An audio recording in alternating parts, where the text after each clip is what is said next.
Waktu subuh. Subuh ada dua fajar. Satu fajar kadzib. Yang kedua fajar shadiq. Yang diistilahkan oleh kitab kita dengan fajar tsani. Betul? Al-fajrus tsani kata dia. Kalau tambah ketiga lagi nurul fajar. Di jalan Melur ini posisinya.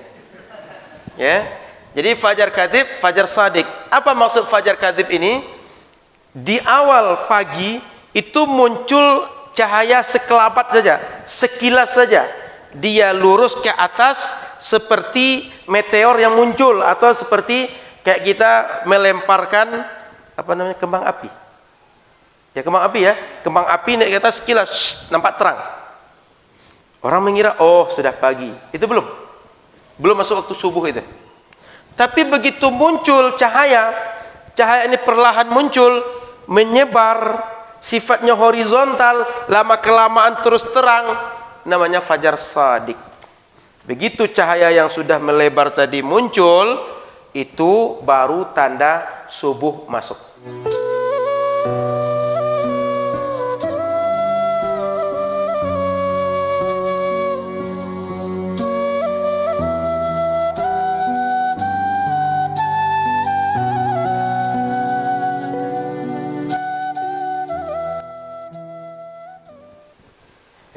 Assalamualaikum warahmatullahi wabarakatuh.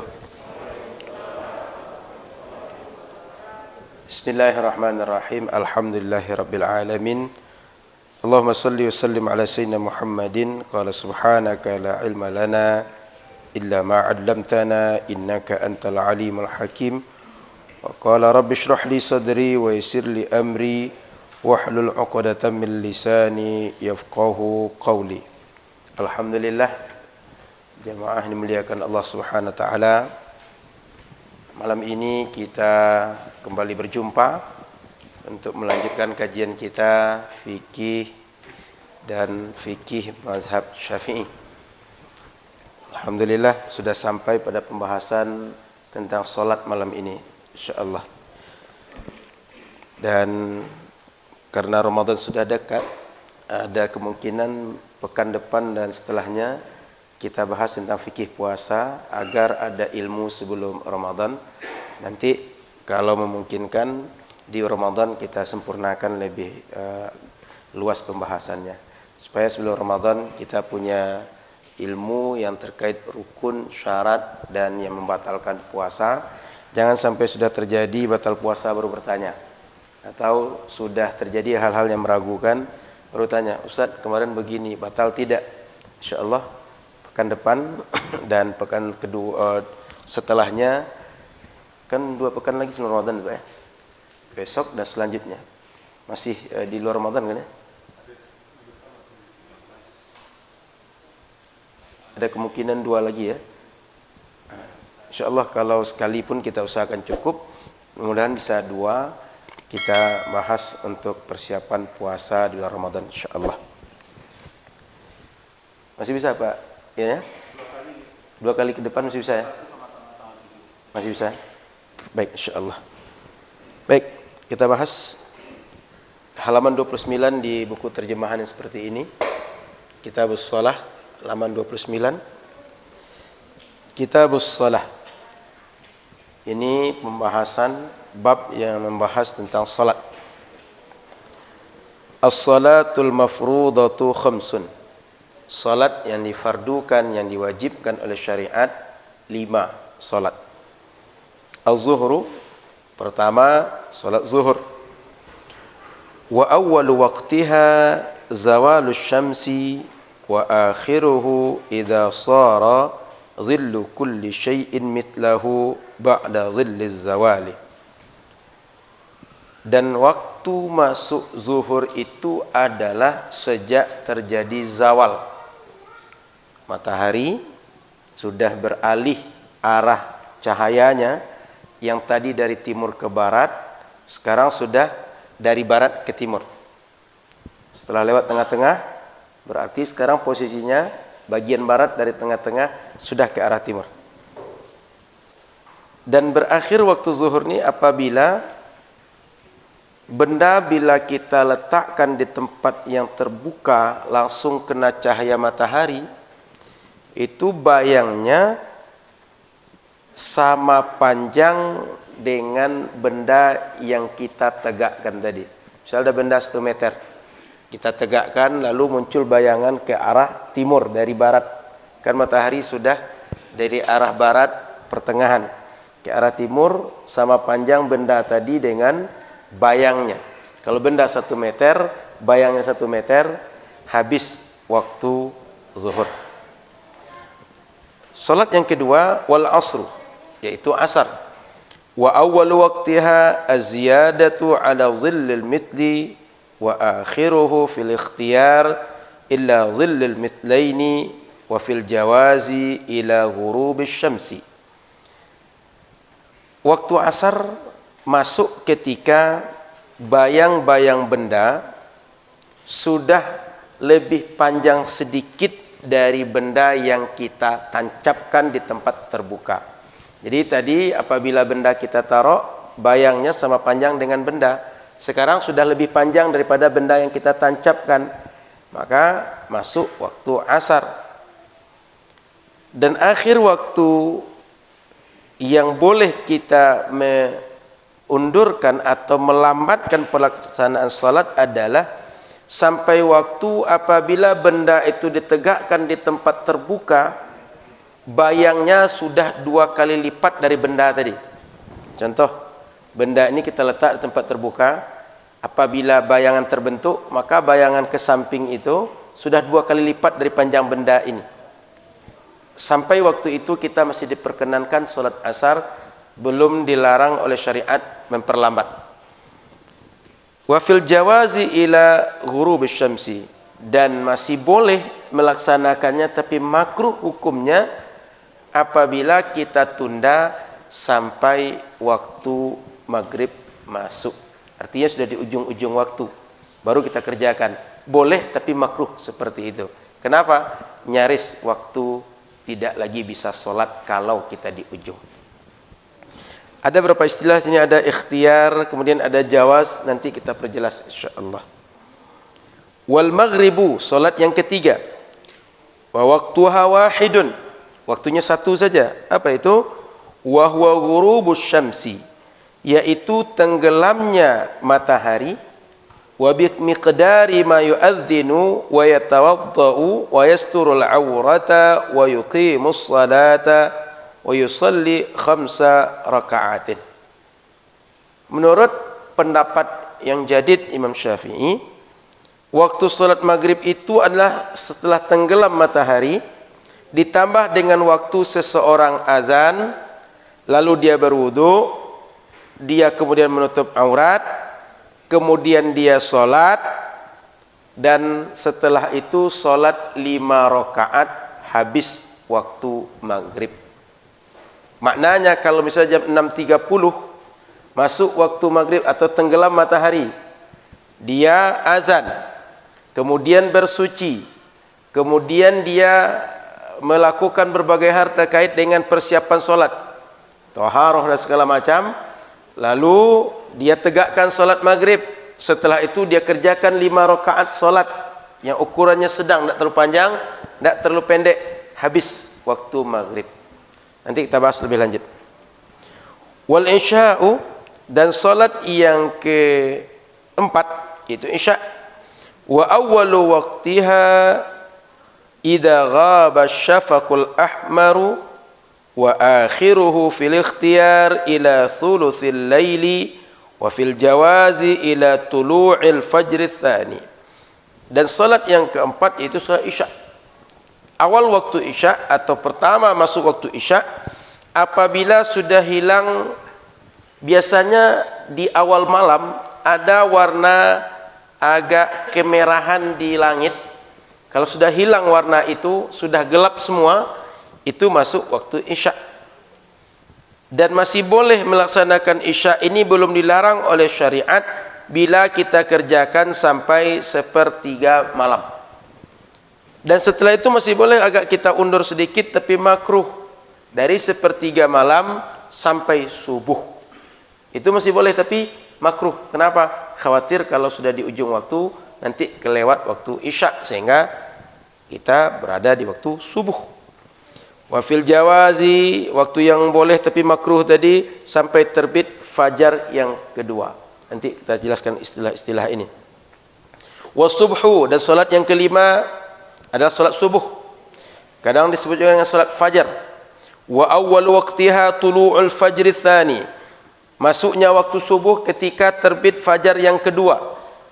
Wa akhiruhu fil ikhtiyar ilal asfar, dan waktu masih boleh kita melaksanakan, belum dilarang oleh syariat, belum dicela oleh syariat, apabila langit sudah mulai agak kuning.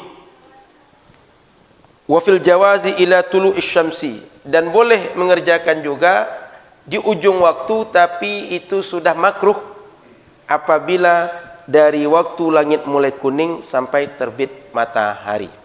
Baik, kita jelaskan ada berapa istilah di sini. Karena istilahnya istilah fikih, maka perlu kita bahas lebih lanjut. Pertama, salat dalam Al-Qur'an, inna salata kanat 'alal mu'minina kitaban mawquta. Kata Allah dalam Al-Qur'an, salat itu waktunya ditentukan. Syariat menentukan. Tapi ini tidak ada penjelasannya dalam Al-Quran. Kapan sholat subuh, kapan zuhur, kapan asar, kapan maghrib, enggak ada. Lalu bagaimana penjelasan Al-Quran yang tak ditentukan ini, waktu yang jelasnya ini, jam berapa subuh, zuhur, asar, seterusnya. Ini dijabarkan oleh hadis Nabi. Maka kita perlu paham Al-Quran kalau tak dijelaskan oleh Nabi, tak dijelaskan oleh hadis, orang bisa tak paham dengan Al-Quran, atau tidak bisa melaksanakan operasional Al-Quran sesuai keinginan syariat. Sama dengan zakat. Kapan berzakat, berapa banyak kadar zakat, Al-Quran enggak menjelaskan. Di mana penjelasan detailnya? Hadis Nabi. Apa saja yang wajib dizakatkan, penjelasan detailnya pada hadis Nabi. Maka perlu diingat sekali, jangan pernah mengambil paham Qur'aniyun atau ingkarus sunnah, hanya mengambil Al-Quran, tidak menerima hadis. Karena keduanya tak bisa dipisahkan. Al-Quran mesti dijelaskan oleh hadis, baru Al-Quran dipahami dengan benar, baru bisa dipraktekkan, dipahami menurut syariat sesuai dengan ketentuan syariat, kalau dijelaskan oleh hadis Nabi sallallahu alaihi wasallam. Sekilas nampaknya benar ketika orang mengikut Al-Quran saja. Kenapa? Hadis bagi sebagian orang ini banyak problem. Yang namanya hadis berita dari Rasul. Dari Rasul sampai ke kita 14 abad. Jika orang per orang menyampaikan berita dari Rasul, kemudian sahabat, terus sampai ke kita, itu banyak mata rantainya atau sanad yang dilalui. Kalau berita yang sampai dengan orang yang jumlahnya banyak, itu kemungkinan berubah dari sumber pertama sampai ke orang terakhir sangat besar. Kalau tidak bertambah, ya berkurang. Maka kadang-kadang dalam latihan berorganisasi sering dibuat simulasi, dibuat berbaris 40 orang atau berapa orang. Sang tutor membisikkan kepada orang pertama, lalu selanjutnya bisikkan orang selanjutnya sampai orang terakhir. Ditanya, apa tadi pesan yang engkau dapatkan? Itu bagian simulasi bahwa hadis ini memang ada kemungkinan berubah dari Rasul sampai orang terakhir. Tapi perlu diingat, hadis Nabi ini dihafal, ditulis oleh banyak orang, sehingga validasinya bisa diuji. Yang diuji melalui ilmu mustalah hadis. Maka Bapak Ibu nanti mengenal ada ilmu hadis atau ilmu mustalah hadis. Ini khusus untuk memahami bagaimana hadis itu nanti ada kedudukannya. Ada yang sahih, ada hasan, ada dhaif. Secara jalurnya nanti ada mutawatir, ada nanti masyhur, atau ada nanti ahad. Dibahas oleh para ulama tentang istilah-istilah yang dipakai dalam ilmu hadis dan sesuai dengan keadaan riwayat atau sanadnya, kemudian matannya. Jadi poin penting yang saya sampaikan adalah tidak boleh kita sekedar ngambil Al-Quran, harus Al-Quran diambil, sunnah diambil, keduanya. Oke, lanjut. Penjelasan di hadis tentang pelaksanaan sholat ini, waktunya dilaksanakan oleh Nabi langsung bersama Jibril. Jadi datang Nabi Datang Jibril kepada Nabi, lalu Nabi diajak solat. Hari ini diajak solat zuhur, diajak solat asar, isya, dan semua solat diajak. Tapi diajak oleh Jibril solat di awal waktu. Esok datang lagi, solatnya akhir waktu. Setelah dilaksanakan solat dengan dua model ini, pertama awal waktu, kemudian akhir waktu, Jibril bilang bahwa waktu solat zuhur antara waktu ini dengan ini, asar ini dengan ini, zuhur ini dengan ini. Jadi Jibril mempraktekkan langsung dengan Nabi kapan awal waktu, kapan akhir waktu. Oleh karena itu dalil tentang penentuan waktu solat adalah Al-Quran dan sunnah Nabi. Sunnah Nabi, kisah Nabi solat dengan Jibril. Ini banyak riwayat yang menjelaskan tentang ini. Maka kalau orang tanya, kenapa kamu solat jam sekian, ketentuannya dari syariat. Mana ketentuan syariat? Diajarkan Al-Quran, diajarkan oleh hadis Nabi Sallallahu Alaihi Wasallam. Baik. Setelah ini dapat oleh kita, kenapa pengetahuan waktu solat ini penting? Karena syarat sah solat kita.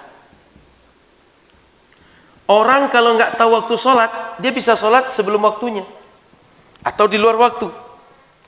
Tidak sah solat kecuali di waktu yang ditentukan syariat. Kita sah solat zuhur kita bila di waktu zuhur. Tidak boleh sebelum zuhur atau setelah habis waktu zuhur. Syarat sah solat, maka harus tahu waktu solat. Okay. Kemudian Bapak Ibu rahmati Allah Subhanahu Wa Taala, dijelaskan bahwa solat itu ada 5. Disebutkan ada solat zuhur, ada solat asar, ada maghrib, ada isya, ada subuh.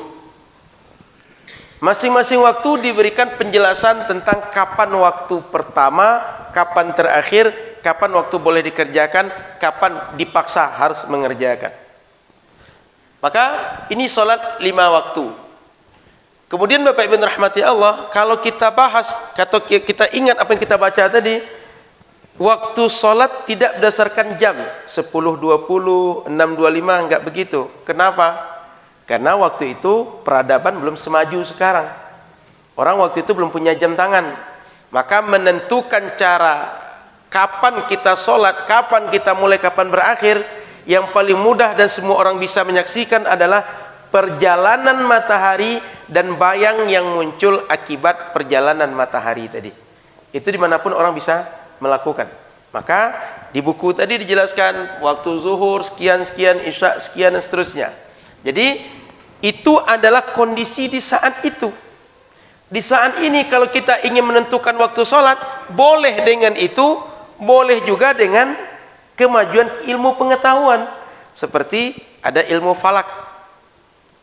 Para pakar kemudian menentukan kalau hari Jumat tanggal sekian, zuhur jam sekian, asar sekian, maghrib sekian, itu boleh dijadikan patokan.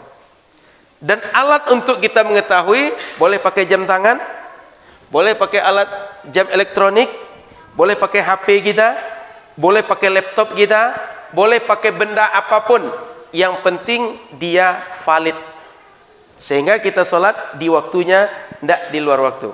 Jadi perlu dipahami bahwa menentukan waktu sholat nggak mesti dengan cara yang disampaikan muallif tadi atau pengarang kitab tadi. Itu disampaikan karena di zaman itu masih belum ada jam penunjuk waktu seperti hari ini. Paham Bapak Ibu? Sehingga nanti ini menjadi ilmu juga bagi kita. Ternyata tidak setiap yang tak dibuat Nabi itu terlarang. Contoh penentuan waktu sholat. Betul kan? Sekarang waktu sholat kita nggak lihat matahari kan? Siapa muazin di sini? Kan nggak pergi keluar dulu kan Pak? Nanti isya tengok langit dulu, nggak gitu kan? Atau subuh nanti tengok langit dulu, bayang-bayangnya kira-kira gimana? Nggak gitu sekarang kan? Lihat jam kan? Lihat itu kan? Itu nggak pernah dibuat Nabi begitu. Jadi perlu diingat, tidak setiap yang tak dibuat Nabi itu bid'ah dibuat atau terlarang dibuat. Apabila Nabi tak membuat, ada kemungkinan dia wajib dikerjakan, sunnah dikerjakan, mubah dikerjakan, makruh dikerjakan, haram dikerjakan. Ada kemungkinan 5 itu. Tinggal kita tengok sesuai dengan syariat dan tidak sesuai dengan syariat. Jadi balik ke sini, waktu yang 5 ini tidak mesti patokannya dengan pergerakan matahari tadi.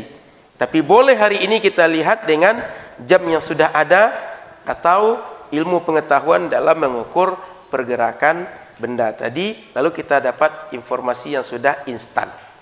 Paham? Enggak, nanti jangan berpikir, Ustaz, kita mau azan, tengok dulu matahari sebentar, baru kita azan. Atau muazin, kamu sudah lihat matahari atau belum? Jangan azan sebelum geraknya begini. Sehingga dibuat di depan masjid itu ada satu kayu dipancang, diukur dulu berapa panjangnya, berapa bayang.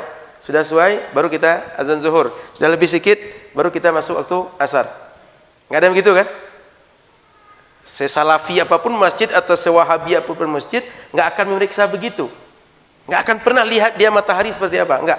Dia lihat jam saja hari ini. Oke. Sudah itu, ada beberapa istilah tadi, ada waktu ikhtiar, ada waktu jawaz, ada awal waktu, ada akhir waktu. Nah, istilah ini perlu kita bahas. Dalam sholat ada namanya awal waktu, akhir waktu, ada waktu ikhtiar.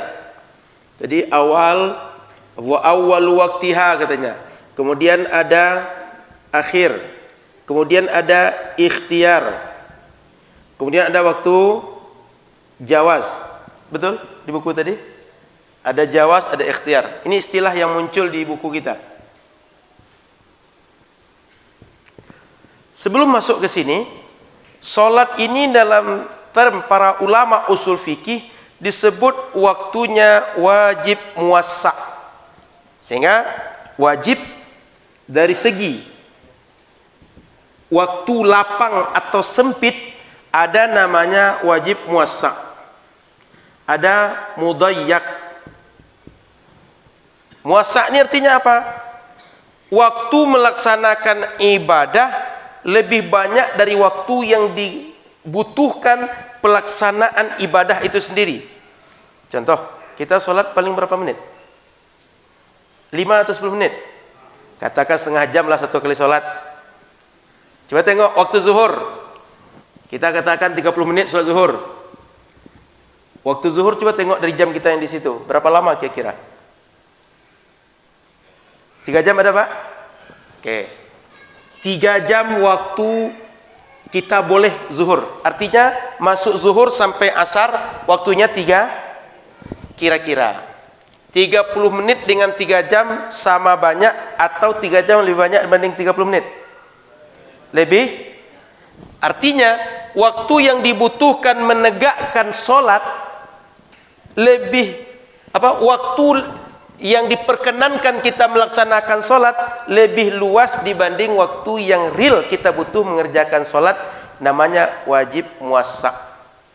Setiap ibadah yang kesempatannya luas dibanding waktu real yang kita punya namanya wajib muwassa'. Yang kedua wajib mudayyak. Waktu yang disediakan syariat itu enggak lebih dari waktu sekedar melaksanakan satu ibadah. Contoh puasa. Bisa enggak dalam satu hari puasa Ramadan, satu hari juga puasa nazar? Bisa enggak begitu? Enggak boleh. Satu hari hanya satu puasa yang bisa kita buat. Enggak boleh 2 puasa. Kenapa? Waktunya sempit sekedar satu ibadah. Ini istilahnya wajib mudayyak. Paham di sini kira-kira? Kalau kesempatan melaksanakan ibadah lebih panjang daripada waktu real yang dibutuhkan, wajib muwassa'. Kalau waktunya hanya sekedar melaksanakan ibadah yang diwajibkan, wajib mudayyak. Okay. Saya menambahkan penjabaran agar paham. Ada nanti wajib namanya wajib ain atau fardu ain kita sebut. Ada nanti kifai atau kifayah.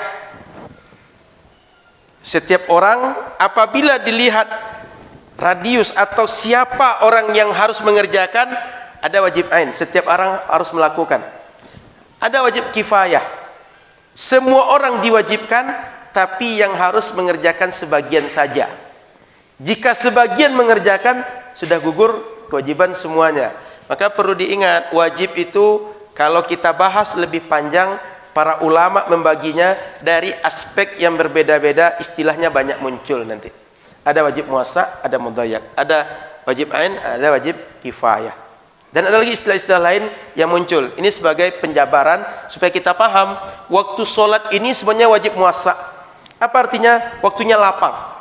Kita butuh cuma 5 menit untuk satu sholat, tapi Allah sediakan berkali lipat dari 5 menit tadi untuk satu sholat. Diberikan kelapangan untuk mengerjakan sholat sepanjang waktu tadi.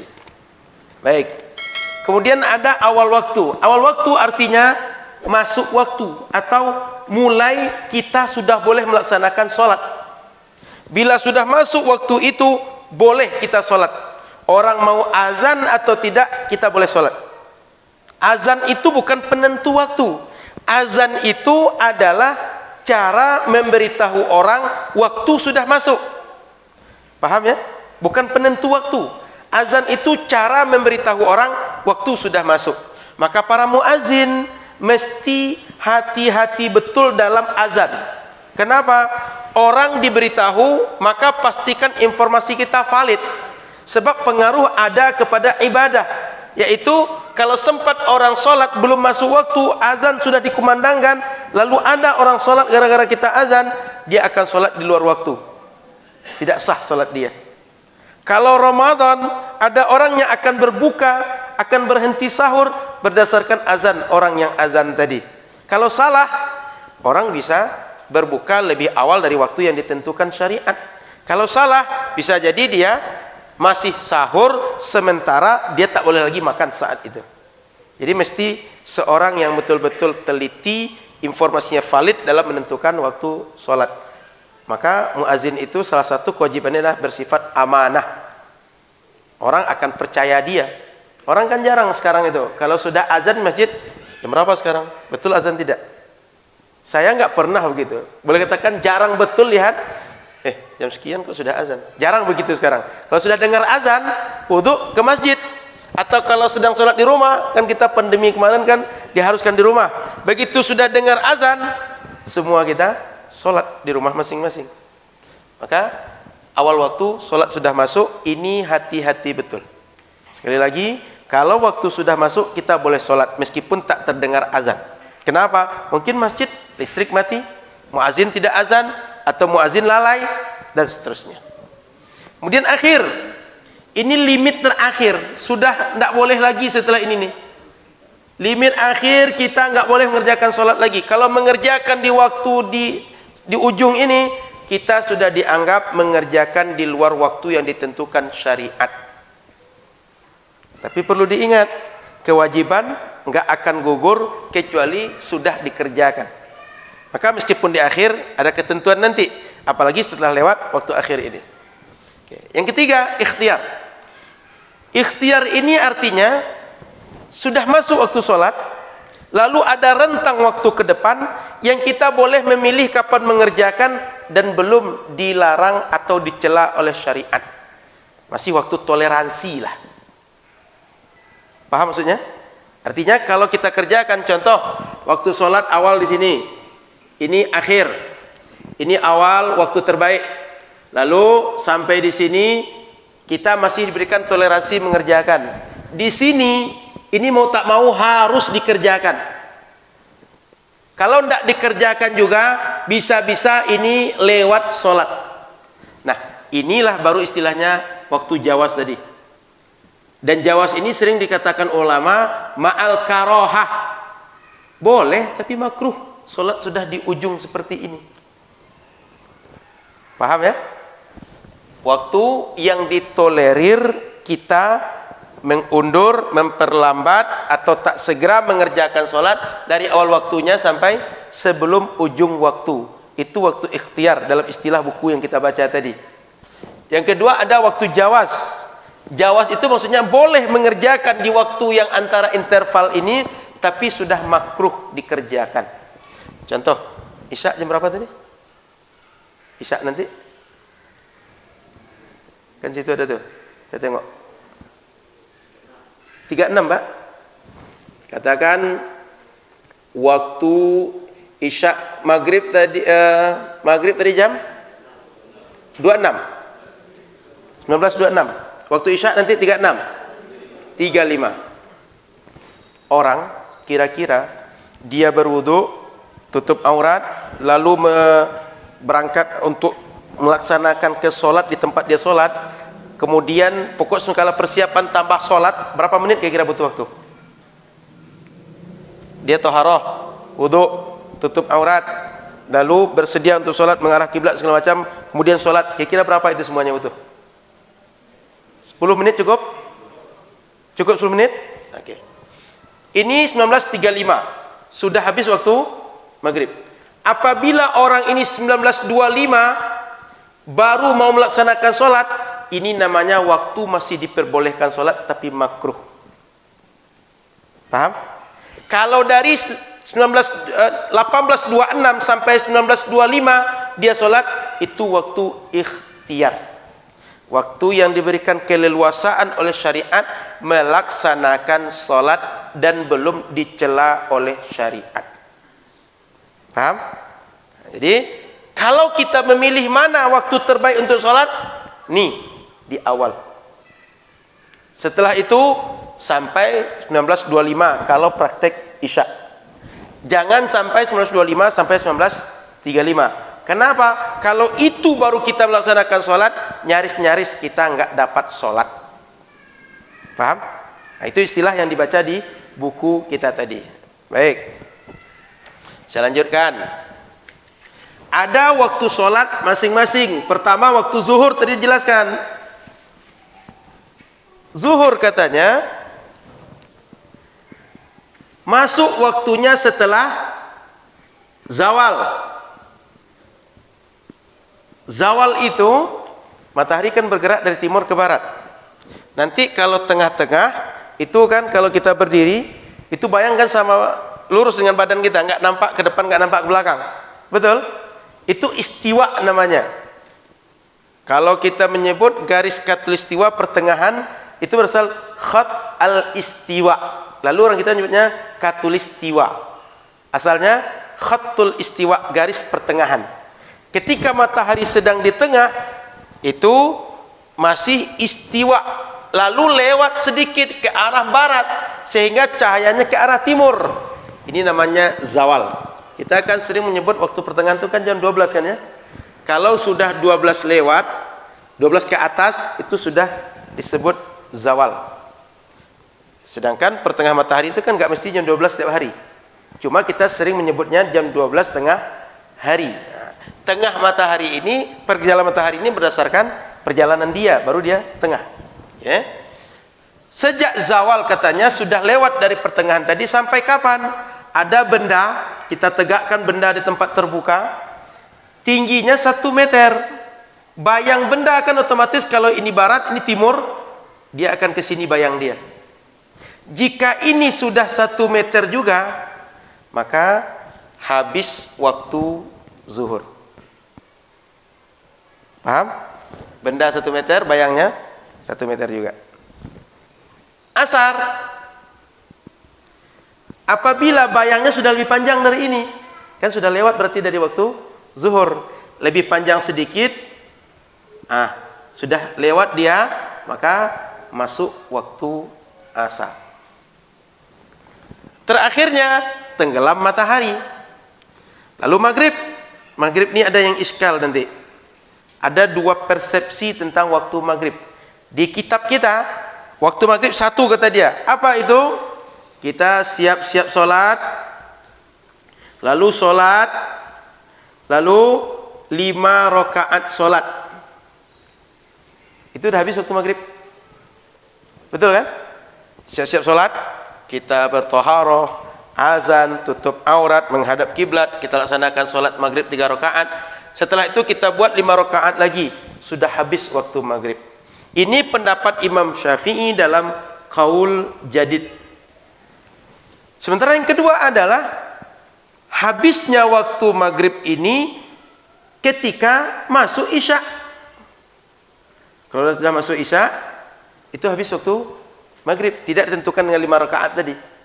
Ini bisa saja 5 rakaat ini waktu Isya misalnya 35 tadi. Jam 7 Jangankan jam 7, jam 6.45 aja mungkin sudah habis waktu ini nih.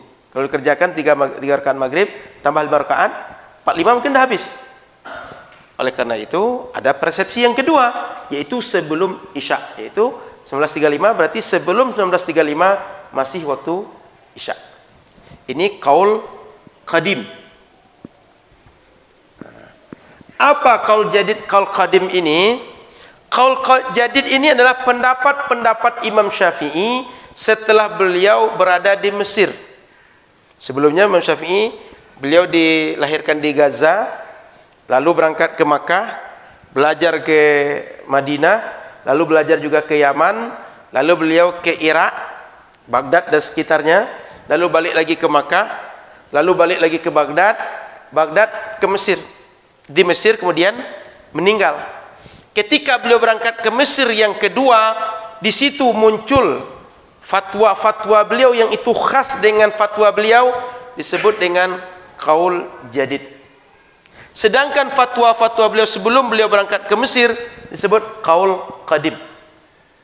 Jadi fatwa lama, fatwa baru. Dalam masalah ini para ulama menghitung ada sekitar 12 atau ada yang mengatakan lebih, ada yang mengatakan kurang fatwa Imam Syafi'i beda yang dulu dengan yang sekarang, atau sebelum ke Mesir dengan setelah beliau ke Mesir. Itu biasa dalam ilmiah. Seseorang berubah pendapat setelah terjadi perkembangan informasi, perkembangan ilmu, dan informasi yang didapat dari keadaan alam, keadaan orang, tipologi manusia dan lain-lain, berubah fatwanya. Itu biasa. Nah, Imam Syafi'i ada qaul jadid, ada qaul qadim. Dia punya dua persepsi dalam waktu maghrib. Yang pertama adalah siap-siap solat, lalu solat 3 rakaat tambah 5 rakaat, habis waktu maghrib. Yang kedua, sejak tenggelam matahari sampai masuk waktu Isya. Mana yang dipegang? Ini yang dipegang, dan ini yang menjadi pernyataan representatif mazhab Syafi'i. Sehingga kalau orang bertanya kapan waktu maghrib, kata mazhab Syafi'i, dari tenggelam matahari sampai hilang ada rembang atau warna langit, warna awan itu kuning-kuning di awal malam, itulah waktu Isya. Paham? Jadi dua persepsi Imam Syafi'i. Kemudian waktu Isya, kapan Isya ini? Sejak hilang warna kuning atau warna jingga di langit di awal malam sampai nanti terbit fajar. Oke. Kemudian subuh. Saya pisahkan subuh ini, karena subuh ini ada istilah fajar shadiq, ada fajar kadzib.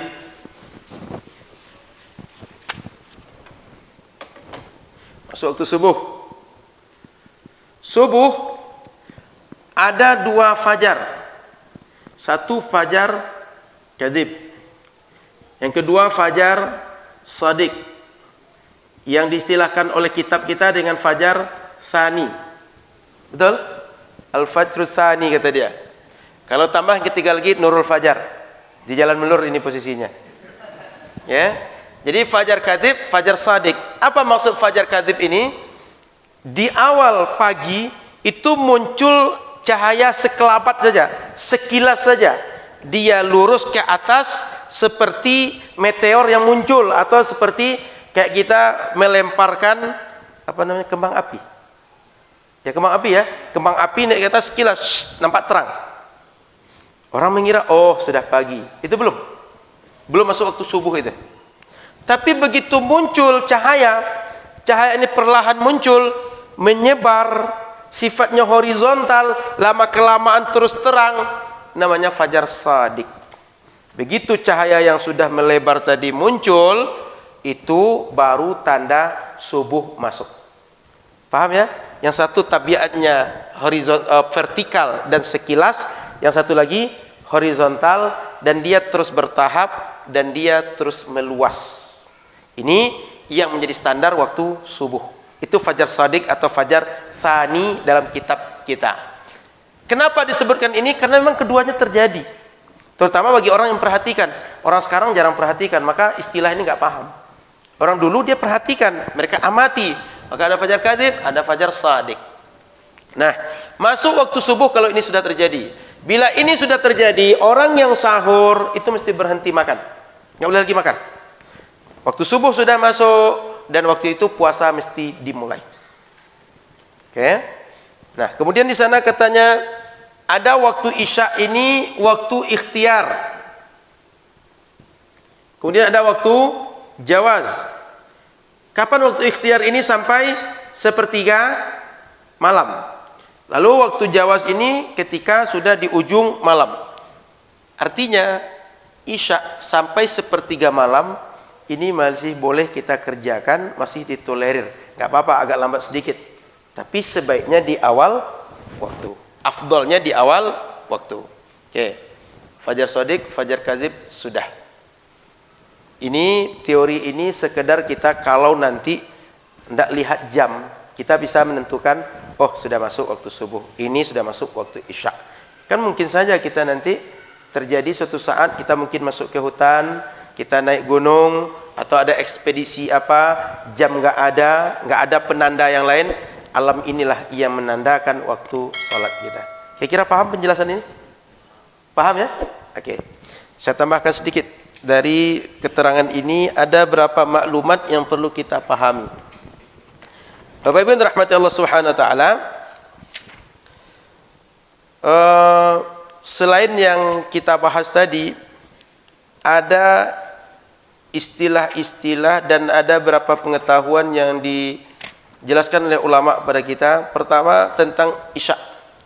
Isya itu sebaiknya apabila sudah dilaksanakan sholat isya, setelah itu kata Nabi jangan lagi berbicara, jangan lagi main-main, jangan lagi waktu kita senda gurau atau hal-hal lain yang tak bermanfaat. Tapi jika kita misalnya mendidik keluarga, melakukan majelis ilmu, majelis zikir dan lain-lain, itu silahkan dibuat. Jika tidak ada hal-hal yang penting, makruh hukumnya setelah isya masih menggunakan untuk hal-hal yang sifatnya tidak manfaat.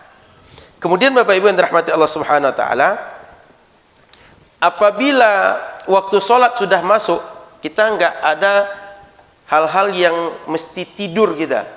Lalu tidur kita. Itu makruh hukumnya kalau waktu sholat sudah masuk kita sengaja tidur. Dan bisa haram jika tidur tadi sampai habis waktu belum juga sholat. Saya ulang ya, ini waktu sholat dah masuk nih. Kita dah azan orang, atau kita tengok jam, oh dah jam 3.05 sekarang sudah masuk waktu isya. Sengaja kita tidur, itu makruh hukumnya. Kalau sampai tidur tadi enggak juga bangun sampai ujung waktu isya nanti, itu haram tidur yang seperti tadi. Dia berdosa. Dan kewajiban sholat enggak gugur dengan dia tidur. Beda dengan orang kalau sebelum waktu dia tidur, masuk waktu sholat tertidur, belum juga bangun, keluar waktu sholat, kayak tadi kan maghrib 18.26 tadi, 26, dia 18.24 atau jam 6 tertidur, sampai nanti jam 8 belum juga bangun, dia enggak berdosa. Kenapa? Dia enggak menyengaja melalaikan sholat. Tapi dia tetap wajib sholat maghrib. Begitu dia bangun, segera tunaikan maghrib. Kalau misalnya isya sedang dikerjakan di masjid, dia gabung isya berjamaah, setelah isya dia segera melaksanakan maghrib tadi. Namanya qada sholat. Jadi singkatnya, bila sudah masuk waktu, segeralah kerjakan sholat, jangan lalaikan. Beda halnya kondisi begini, ada orang dia ngantuk sekali. Kalau enggak tidur dia akan khusyuk dalam sholat. Ada orang kan mungkin malam begadang karena dia kerja, dia dapat shift. Sehingga kalau dia sholat itu, jangankan sadar dengan hal sekeliling dia, yang dia baca pun enggak sadar dia. Orang seperti ini dia tidur dulu, tapi dia mesti memastikan sebelum habis waktu dia bangun untuk sholat. Karena kalau tetap sholat, dia sholatnya enggak ada ruhnya. Sholat cuma gerakan yang dia tak sadar, sehingga tak ada khusyuk dalam sholat. Maka ada berapa keringanan, kita itu boleh melambatkan sholat sedikit, dan makruh dalam kondisi itu kita sholat. Satu, orang yang ngantuk sekali. Dua, orang yang menahan ini, kebelet bahasa kitanya, dia sedang kebelet, lalu dia tahan supaya dapat jamaah, itu boleh dia undur sedikit. Kenapa? Kalau dia usahakan sholat di waktu itu juga, dia nggak akan khusyuk. Panjang betul Pak Imam, padahal asri cuma dibaca, inna a'tayna cuma, Baca Al-Fatihah itu biasanya kok 5 menit, sekarang kok 10 menit imamnya. Bukan lama imam, ini masalahnya. Maka makruh solat seperti itu. Jadi sebaiknya buang air betul, baru gabung solat. Ngantuk, tidur betul, baru gabung solat. Begitu juga ketika hidangan sudah sediakan, mau hidangan solat, makan malam, makan siang, di depan mata sudah ada makanan. Sudah nampak, ini sudah jijai dah, sudah mau jatuh-jatuh dah. Diajak solat. Ketika solat, ikan kakap tadi siapa lah akan makan? Bisa tidak duduk depan itu? Nah, orang seperti ini makruh dia solat di waktu itu. Afdal dia makan dulu baru solat. Kenapa? Khusyuknya enggak ada. Sementara solat itu qad aflahal mu'minun, nanti di ayat kemudian dijelaskan alladzina hum fi salatihim khashi'un. Itu di antara beberapa kondisi. Kita azan dulu, setelah itu kita tambah berapa informasi insyaallah. Silakan. Bapak Ibu yang dimuliakan Allah Subhanahu wa taala, dari penjelasan ketentuan waktu tadi, ada berapa hukum turunan yang perlu kita pahami dengan baik. Pertama, misalnya masuk waktu sholat. Waktu sholat dah masuk, tapi kemudian tambah waktu sholat dah masuk, kemudian berjalan waktu kita bisa sholat zuhur ini. Setelah katakan dari waktu sholat 19.35 sampai 19.45. Ini 10 menit ini orang bisa wudhu, bisa sholat segala macam. Orang ini dia normal. Setelah itu dia mungkin pingsan, mungkin dia gila, atau berbagai kondisi yang dia tak lagi memungkinkan sholat. Bagaimana status orang yang seperti ini? Dia wajib qadha sholat yang ini. Kenapa? Dia sudah kena kewajiban, berada di waktu yang diwajibkan syariat. Cuma dia mengerjakan enggak mungkin. Kenapa? Dia tadi hilang akal, dia tadi pingsan. Sehingga dia dapat kewajiban, mengerjakan enggak bisa. Lalu setelah habis waktu, dia sadar, dia kembali ingatannya, dia wajib mengqadha salat tadi. Ini satu. Yang kedua, ada anak baligh. Dia ini tadinya belum baligh, lalu masuk waktu sholat, dia balik. Contoh, waktu Isya kan tadi 35. Dia 19.25 balik. Sehingga sampai 19.35 ini kan ada 10 menit dia bisa sholat nih. Sejak 19.25 dia wajib sholat. Lalu 19.35 habis waktu. Orang ini wajib dia sholat. Kalau seandainya tak sempat, mungkin dia buang air lama, atau antrian, atau mencari pakaian lama, solat yang dia kerjakan ini mesti dia qadha. Sedangkan waktu sebelumnya enggak mesti. Kenapa? Dia belum wajib untuk solat. Paham maksud ini? Atau ada orang kafir, dia masuk Islam jam 19.25, 19.35 berarti habis waktu Isya. Dia wajib solat maghrib orang kafir yang masuk Islam tadi. Atau ibu-ibu tadinya haid 19.25 sudah masuk waktu Isya, berarti 10 menit lagi bisa dia untuk melaksanakan sholat. Sementara dia kan mesti mandi, mesti tukar pakaian, mesti tutup aurat segala macam, sehingga waktu lewat. Sholat ini mesti dia qadha. Kenapa? Dia sudah wajib sholat maghrib karena dapat waktu maghrib dan itu waktu memungkinkan sholat, tapi dia tak mengerjakan, jadi di qadha. Dan sholat yang sebelumnya tak wajib dia kerjakan. Kemudian ada lagi istilah yang lain. Apabila ada orang dia dapat cuma waktu sekedar 1 rakaat di ujung waktu, katakan Isya 19.35, dia sholat 19.34. Kemudian dia mengerjakan sholat itu yang 1 menit cuma dapat 1 rakaat. 2 rakaat maghrib belum bisa dia kerjakan, sudah azan orang. Apabila dia dapat 1 rakaat, dia dihitung masih sholat di waktunya. 2 rakaat berikutnya mesti dia lengkapi, belum statusnya qadha sholat. Pendapat yang lebih lapang dari ini, apabila dia dapat sekedar takbiratul ihram. Takbiratul ihram. Kalau takbiratul ihramnya dia dapat, dia dihitung masih sholat di waktunya. Setelah takbiratul ihram rupanya masuk waktu Isya, orang azan, dia dihitung masih dapat waktunya. Yang terbaik ini. Jadi kalau bisa selama kita tengok waktu, oh masih bisa 1 rakaat ini, kita kerjakan salat waktu itu, kita belum dihitung orang yang mengerjakan waktu di luar waktunya. Paham? Ini berapa hukum turunan daripada kenapa ditentukan awal dan akhir waktu salat tadi. Balik selanjutnya, bahwa wajib salat tadi di waktu tadi. Tetapi afdolnya, terbaiknya salat kapan? Di awal waktu. Maka usahakanlah salat di awal waktu. Baik salat itu berjamaah atau tidak, awal waktu lebih baik. Lebih baik lagi awal waktu berjamaah dan dilaksanakan di masjid. Dan perlu diingat, kita ini kan kadang-kadang habis isya kita sambung sedikit sehingga agak lambat, bahkan dari waktu iqamah lebih lambat. Itu belum dihitung kita melalaikan awal waktu. Masih awal waktu ini. Nah, oleh karena itu kadang-kadang di pesantren-pesantren atau sebagian pengajian, kalau kita sudah jeda, sudah berhenti, nanti sudah isya baru disambung lagi, pertama konsentrasi kita sering berubah. Yang kedua, boleh jadi ada yang punya kelapangan, sebagian tak punya kelapangan, sehingga yang tadi bisa dapat manfaat tak jadi dapat manfaat. Sedangkan waktu sholat masih di awal waktu. Makanya sebagian kadang-kadang sengaja atau mentolerir agak lambat pelaksanaan sholat lebih dari waktunya, kalau lebih afdol sesuatu yang kita kerjakan tadi, atau manfaatnya jelas lebih luas di sekedar mengejar di awal waktu saja. Baik, sebelum kita isya ada pertanyaan, silakan. Ada pertanyaan mengenai waktu tadi. Ada yang rumit atau hal-hal yang dirasa perlu bertanya, silakan kalau ada yang bertanya. Ada? Silakan, Mbak.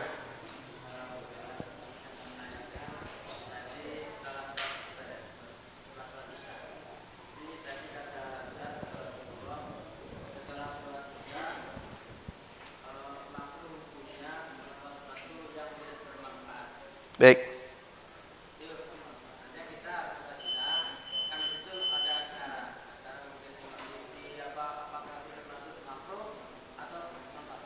Baik, saya bacakan hadisnya. Dalam hadis Sahih Bukhari Muslim, Rasul mengatakan, "Kana Rasulullah SAW yakrahun nauma qablaha wal hadithu ba'daha," yakni al-isya. Nabi itu melarang, tak menyukai orang sebelum isya waktu digunakan untuk bercerita, ngobrol. Setelah isya masih cerita juga. Maka para ulama menyebutkan, habis isya itu kalau bisa segera tidur, sehingga tidur di awal, bangun bisa di awal. Kecuali ada hal-hal yang penting. Contoh, belajar kita mulai sudah isya. Sebab di waktu yang lain tidak memungkinkan. Atau di tempat kita ada majlis zikir, atau di tempat kita ada hal-hal lain yang penting dibuat. Kalau enggak malam dia enggak bisa, enggak relevan kalau enggak malam misalnya. Atau mohon maaf, suami dengan istri, kalau siang kita capek bekerja ngurus anak, malam itu anak sudah tidur sehingga ngobrol suami istri dan lain-lain terkait suami istri. Kemudian hal-hal yang bermanfaat lain menurut agama, menurut kebutuhan hidup kita juga, itu masih tidak makruh dilakukan setelah isya. Poinnya adalah kata Nabi, kalau bisa tidur awal sehingga nanti bisa bangun awal itu lebih baik. Supaya nanti bisa tahajud itu lebih baik. Kenapa? Tabiatnya orang kalau tidur lambat itu berat untuk bangun awal. Sementara tidur lambat itu sering membuat kesehatan kita tidak baik, konsentrasi kita tidak baik. Kalau bangun kesiangan lebih tidak baik lagi. Orang kalau bangun kesiangan, coba tengok, itu berpikirnya itu enggak luas, itu enggak lapang, sempit biasanya.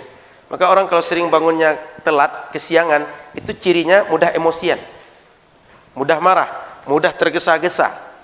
Kemudian memandang masalah itu selalu sempit. Tapi orang kalau bangun lebih awal, apalagi bangun sebelum subuh bisa tahajud, itu orang itu nampak bergairah, bercahaya, semangat, pikiran lapang, dan mudah toleransi ke orang. Coba tengok aja. Karena dalam hadis Nabi dikatakan, kita kalau tidur, syaitan itu ikat kita dengan 3 ikatan. Kalau kita bangun, lalu kita berdoa, lalu kita wudhu, lalu kita sholat, lepas 3 ikatan tadi. Kalau tak lepas, karena kita kesiangan, 3 ikatan itu masih ada. Seakan-akan hidup kita sehari itu berada di bawah kendali dia. Malas je lah, jangan kerjakan itu, marahlah, zalimi dia. Syaitan berkata begitu dan kita enggak bisa lepas dari itu. Maka Bapak Ibu silakan uji, Buktikan kalau saya telat bangun dengan saya bangun sebelum subuh bisa tahajud 2 rakaat. Itu beda rasanya otak kita, beda hati kita, beda perasaan kita dalam sehari itu. Coba tengoknya, orang kalau kesiangan, sedikit, jam 9, jam 2, sedikit ngantuk. Maka orang kalau siang hari sebentar menguap, cirinya dia subuh kesiangan. Coba uji saja. Dan kita coba uji diri kita, kalau sering menguap atau sering mudah ngantuk siang hari, itu tandanya subuh kesiangan. Tapi orang kalau subuh nggak kesiangan, meskipun sebentar tidur malam, dia nggak akan begitu. Tetap segar, tetap bugar. Itu rahasianya Pak. Kenapa Nabi makruhkan setelah Isya masih pekerjaan yang mubazir. Artinya kalau bermanfaat boleh dikerjakan. Tapi lebih baik tidur awal, nanti bangun lebih awal. Apalagi kalau orang ingin ngapal Quran, ingin ulang pelajaran, kalau orang suka desain atau membuat konsep, itu enak sekali ketika bangun malam itu sendirian. Itu nggak ada pikiran yang lain, orang nggak ganggu kita. Jarang orang jam 3 tiba-tiba nelpon Pak. Kecuali orang nggak tahu adab, kecuali orang darurat. Nah, orang cari ambulan mungkin jam 3 ada nelpon Pak. Tapi kalau nggak ada perlu undangan, Pak besok kita rapat ya, jam 3 orang nelpon tuh nggak ada itu. Pak besok ada syukuran rumah saya datangnya, itu nggak mungkin jam 2 orang nelpon itu. Kita fokus kerja apa saja enak kita kerjakan dan waktu itu diberkahi. Sehingga lebih baik dapat waktu diberkahi daripada kita dapat waktu yang dilaknat oleh Allah, yaitu kesiangan subuh kita. Kira-kira begitu Pak. Dipahami Pak? Baik. Kita salat Isya segera. Mudah-mudahan bermanfaat. Insyaallah pekan depan kita sengaja membahas tentang puasa dulu. 2 pertemuan insyaallah kita bahas tentang fikih puasa. Kita langkau sedikit supaya menjadi bekal untuk menghadapi Ramadan insyaallah. Subhanakallahumma bihamdika asyhadu an la ilaha illa anta astaghfiruka wa atubu ilaika. Assalamualaikum warahmatullahi wabarakatuh.